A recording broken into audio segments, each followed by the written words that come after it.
ഇന്ന് December 19, 2025.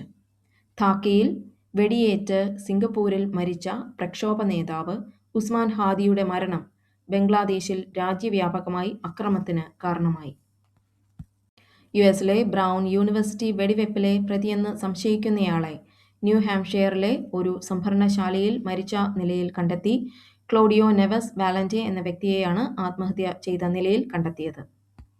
Pacific സമുദ്രത്തിൽ മയക്കുമരുന്ന് കടത്ത് നടത്തിയെന്ന് ആരോപിക്കപ്പെടുന്ന 2 ബോട്ടുകളിൽ യുഎസ് സൈന്യം നടത്തിയ ആക്രമണത്തിൽ 5 പേർ കൊല്ലപ്പെട്ടു.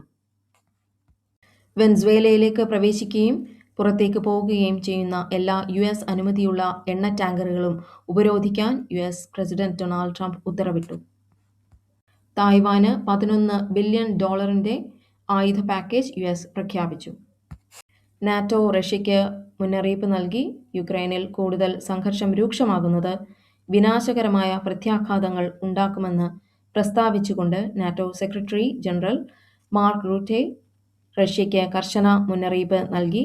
രാജ്യത്തിന്റെ പ്രതിരോധവും പ്രതിരോധശേഷിയും ശക്തിപ്പെടുത്തുന്നതിന് സൈനിക, സാമ്പത്തിക, രാഷ്ട്രീയ പിന്തുണ സംയോജിപ്പിച്ച് യുക്രൈന് 3-ലെയർ സുരക്ഷാ ഗ്യാരണ്ടി അദ്ദേഹം പുറത്തിറക്കി. വിദ്വേഷ പ്രസംഗങ്ങൾക്കെതിരായ ബിൽ കർണാടക പാസാക്കി. ഡൽഹിയിലെ വായു നിലവാരം ഗുരുതരമായി വഷളായി. ബോണ്ടി ബീച്ചിൽ അടുത്തിടെയുണ്ടായ ആക്രമണത്തെ തുടർന്ന് വിദ്വേഷ പ്രസംഗങ്ങൾക്കെതിരെ ശക്തമായ നടപടി സ്വീകരിക്കുമെന്ന് ഓസ്ട്രേലിയൻ പ്രധാനമന്ത്രി ആന്റണി അൽബനീസ്. ഫോണിൽ വിളിക്കുകയും ദിലീപിനെതിരെ സംസാരിച്ചാൽ മുഖത്ത് ആസിഡ് ഒഴിക്കുമെന്ന് പറഞ്ഞ് ഭീഷണിപ്പെടുത്തുകയും ചെയ്തതായി ഭാഗ്യലക്ഷ്മി. പോലീസിൽ പരാതി നൽകാൻ ഭാഗ്യലക്ഷ്മി.